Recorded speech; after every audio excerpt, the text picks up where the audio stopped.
So I contend, Ed Gordon, that Joe Biden's going to win in a landslide, but that there's going to be an unrest that we haven't seen in our lifetime. What are your thoughts, your predictions?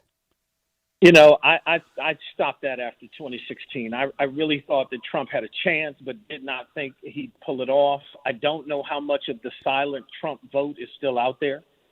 Right now, it seems like it should be a landslide. By all common thought and smart thought, it should be a landslide. I mean, I've talked to Republicans who I've said, listen, this is no longer an issue of policy. It's no longer an issue, 50 Cent and Bob Johnson, of your pocketbook. This is a dangerous, racist,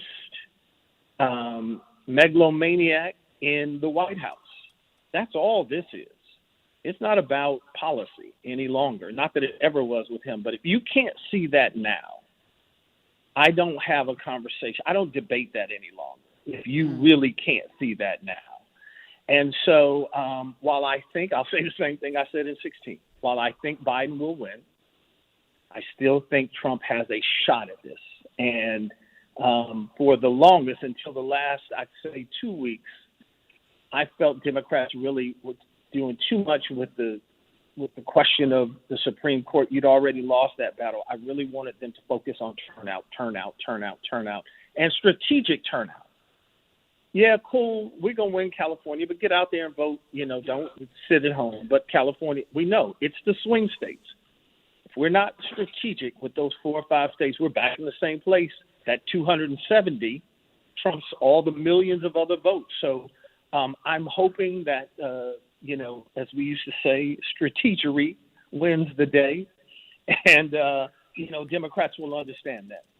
What will it say, Ed Gordon, if Trump were to pull it out for whatever reason, voter suppression, stealing ballots, not counting votes of people who mailed in, whatever shenanigans, Russia, Ukraine?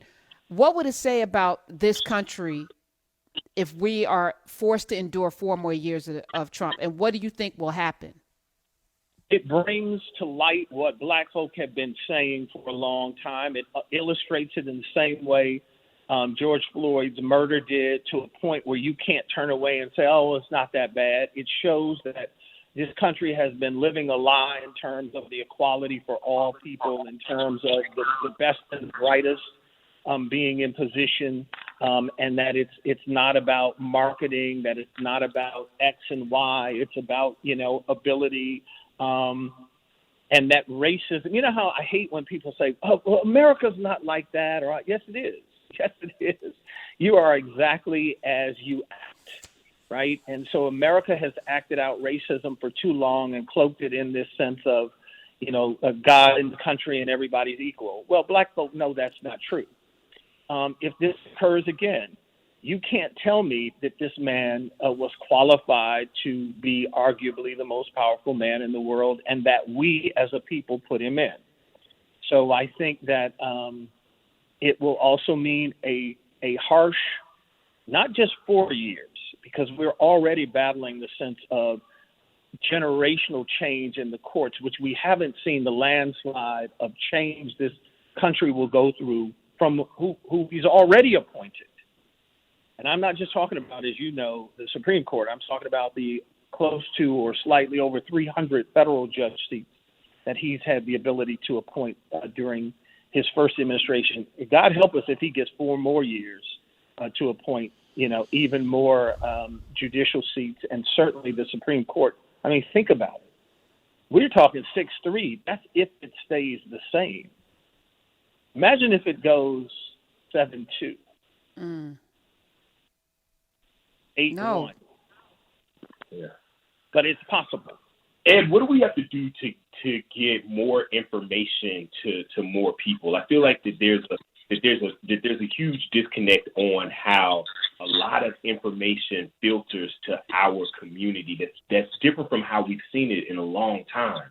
Is that what has to happen to where we get the folks that that we can reach the people who don't read the paper, who don't watch cable news, those people have to be part of the umbrella and of awareness too. How do we get to those folks?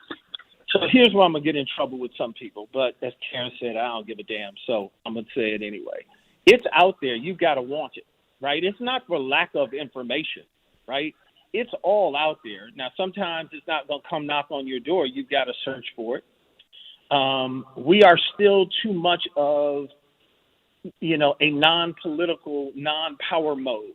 I look at all of the voter outreach. It's got a party attached to it. It's got a DJ. We got to bring in celebrities to, call the kind of numbers that may make a difference. Okay, I'm down with a good party. I'm all for having fun. I know celebrities, all of those things. But at this time, do we really need that to get you involved and get you out there? We shouldn't have to do all that. If DJ Nice, Love Him to Death, ain't playing, you should still show up. You don't have to be steeped in policy. You don't have to be a wonk.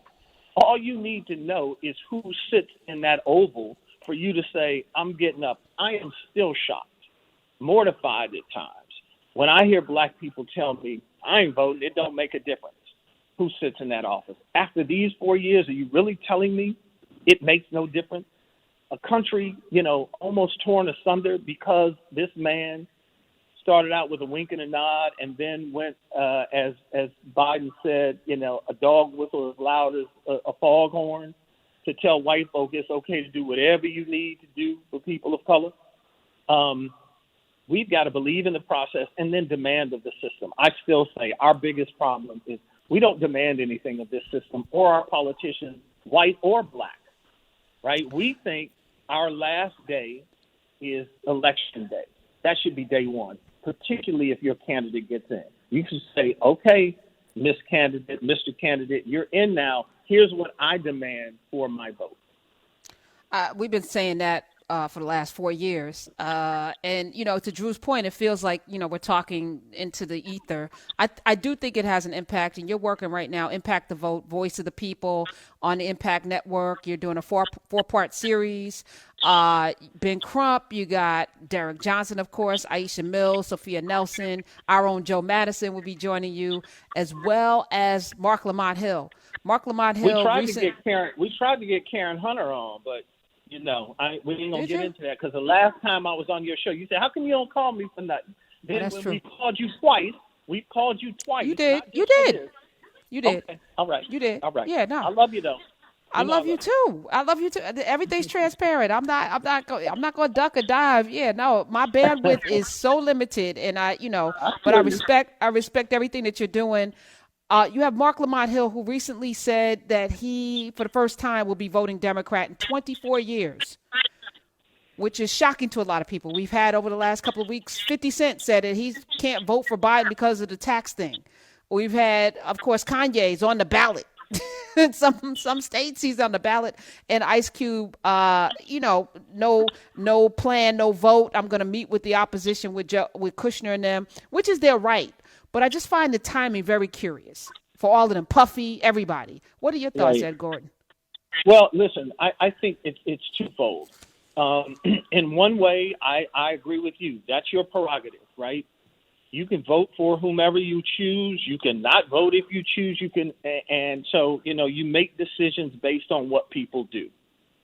But again, with this dangerous man, and, Bob Johnson said, I'd rather dance with the devil I know than the devil I don't know, though I would argue with him, you knew Joe Biden when he was in the Obama administration, so he ain't really the devil you don't know. But if you're saying, look, my pocketbook is bigger than, my financial compass is bigger than my moral compass, if that's what you want to do, 50 Cent, then okay, cool. But then you can't be mad if we turn away from you at that point.